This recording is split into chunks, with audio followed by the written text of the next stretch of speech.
Hey, what's going on using my story community? Again, it's me. Hope you guys ain't tired of seeing me yet. My name is Samuel. Just wanted to check in and answer some questions that were submitted into our DMs. I'm going to do the best I can. A lot of these answers will come from personal experience. So I'm going to be open and honest and just like you guys are open and honest, I'm just going to be transparent when I'm answering these questions. So the first question I'm going to do is can someone cure depression without help, or is suicide one of the options? So when it comes to depression, it's one of those things that it's going to take an everyday address, meaning you're going to have to address it every day. You're going to have to find out the root of what it is, and then you're going to have to go into therapy, seek treatment, seek help, build a really strong support system, which I'm going to be talking about a lot when I'm answering these questions, is your support system, right? Because you're going to have people that are going to be checking on you, people that are going to be calling you, people are going to be texting you, people are going to be picking you up, but you got to build a really, really solid support system to get yourself out of that, because suicide is not an option. Um, because you got to think about the after effects of that is family, right? And even though you may not feel like family is relevant at this point in time, you really, it just comes back to your support system, right? So when you reach out to family and you try to work those things out, you have to think about that when thoughts of suicide are coming across your mind. The other one we're gonna go to is from King Alpha 7. How can I stop drugs? Well, if quitting was easy and if sobriety was easy, there wouldn't be a need for using my story. There wouldn't be a need for a community or a platform to address these things. So the way that I stopped was, again, the support system. I reached out to people who were willing to build me up and not knock me down. And a saying that my dad would always tell me was, if you don't want fleas, you don't hang around the dogs with the fleas. So I changed my people I was around. I changed the way that I thought. I changed the way that I processed things, and I obtained coping skills. I obtained things in treatment that helped me, and are still continuing to help me today. And the support system that I have is solid and it's strong, to where I can just call and be transparent, which is huge, right? Because when you're talking about stopping anything, you can't stop unless you're honest, not only with your community or with your support system, but most importantly, you're honest with yourself and you address everything. So that's my opinion on that. When will I feel like myself again? By Baker D. It's a day to day, every day. Every day it gets better. Every day you learn something else about yourself, and when you start pulling out all the negativity and you start putting in the positivity, is when you start realizing who you are and what you're capable of. But to feel like yourself again, you first have to identify, what do you see yourself as, right? And how do you change that outlook? Because when I was in my addiction and I was suffering from my mental health issues, I didn't want to look at myself and I didn't want to deal with myself, as I've shared in my stories before, because I was ashamed and I was disgusted with who I was. So when I started pulling those things out and identifying onto why I was feeling that way in treatment, then I started becoming and realizing who I was and what I was capable of doing. And so when I started breaking off these chains of what people were saying I was and what people thought I was, and I started believing in who I was, is when I started feeling like myself again. So it's every day you're learning, and it's every day you can also give yourself a pep talk, which I do every day.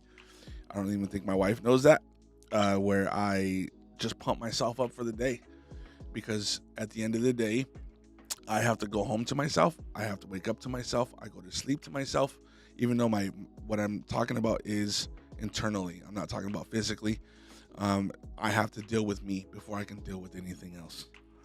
So I hope that answered your question, Baker. So this is going to be a heavy one. I'm not going to say who it is, but when you watch this, I hope you know that we took time to take your question out. I had a porn addiction, but I've stopped. Yet the thoughts of porn cam girls is still there. So just like any addiction, the thoughts will reside, and they will get lighter, but they will still, sometimes show up, and sometimes they will, what we call intrusive thoughts, right? They'll just pop up out of nowhere, and it may seem like, what the heck? Why am I even thinking that right now? You can be in a restaurant and think about things. You can be in church. You can be at a family function and start thinking about things that you're addicted to, or you were addicted to, and that you were struggling with. But that's, again, comes down to things that you learn in treatment, things you learn in your support system, things you learn in meetings. All these things will help when you have these intrusive thoughts, because a lot of times where people are failing when it comes to their addiction and addressing their addiction is they're trying to do it alone, right? And it comes back to like this analogy, or like this example, I should say, is when you see a herd of zebra together, right? And there's lions all around, but the lions won't attack them while they're all together, right? So what they'll wait for is for one to wean off, and they'll start walking away. And once you isolate and you move away from that support is when you're going to have these thoughts more frequently and more consistently, and you're not able to address them correctly. So that's when you got to stick with the herd.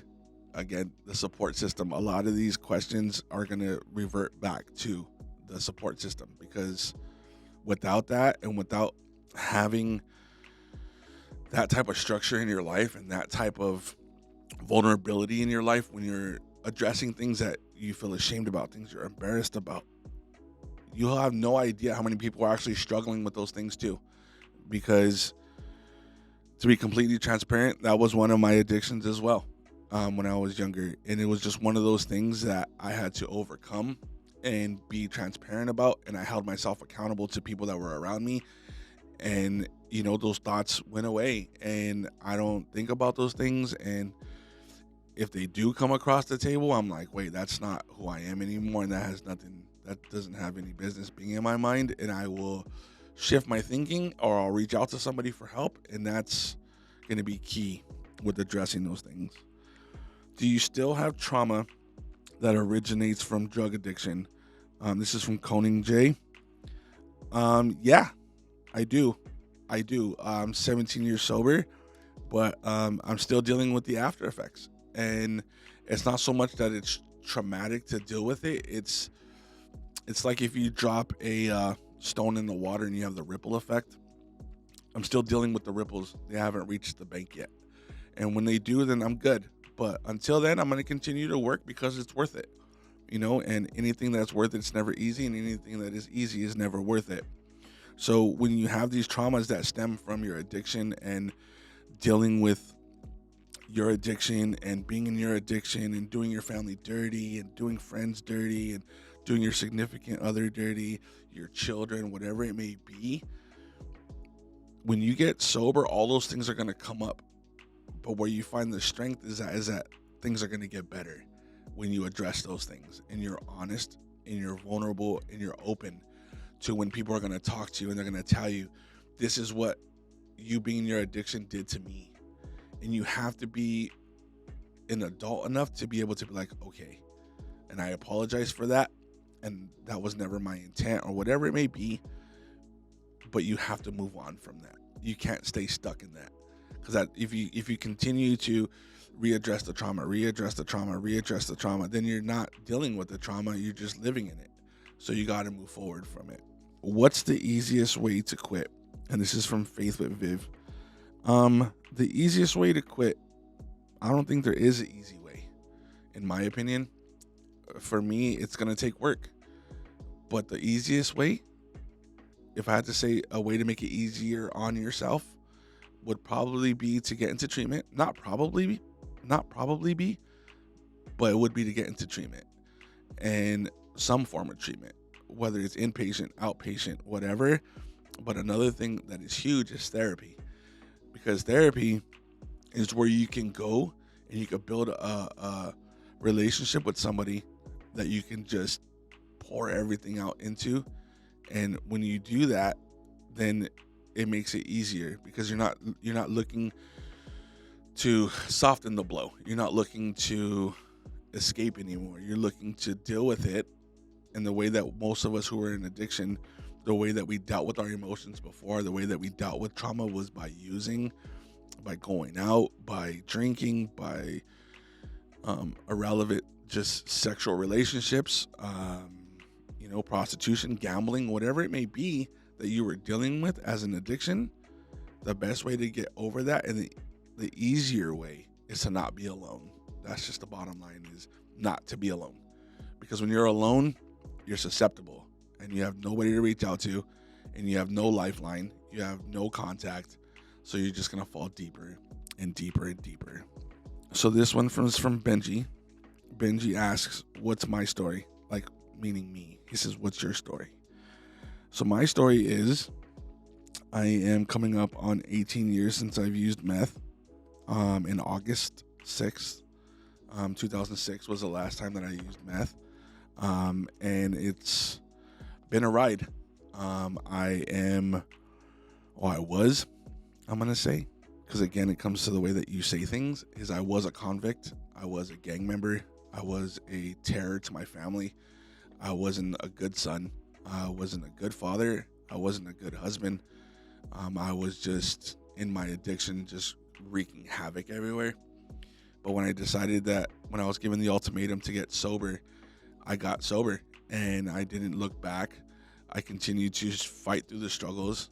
I've dealt with a lot of things in between and in the middle of these 17 years. But excuse me, but it was never an option for me to go back, because I knew what that would go to, and I knew where that would end, because I had been on that ride so many times before that I didn't want to get on that ride anymore.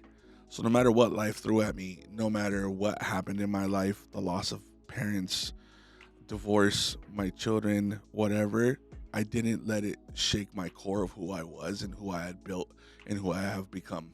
I stayed strong. I stayed with my support system. It always hasn't been easy, and I'd be lying to you if I told you that it was easy. But what I will tell you is it's worth it. It's so worth it to not go back and to be able to be vulnerable and to be able to be open with people. Because what is somebody going to say if you're just like, this is what I'm struggling with? If they're the right people. So you have to find the right support system. And that's my story pretty much in a nutshell. 17 years sober, coming up on 18. I'm married, have a beautiful wife. I have 8 children. I am beyond blessed. And I just continue to live every day to its fullest. I help as many people as I can, not only on this platform or in this community, but also just in life in general. I see somebody on the streets, I don't judge anybody, I don't condemn anybody. I just do what I can to help. I don't look at anybody any other way, because I know with one decision I could end up there again.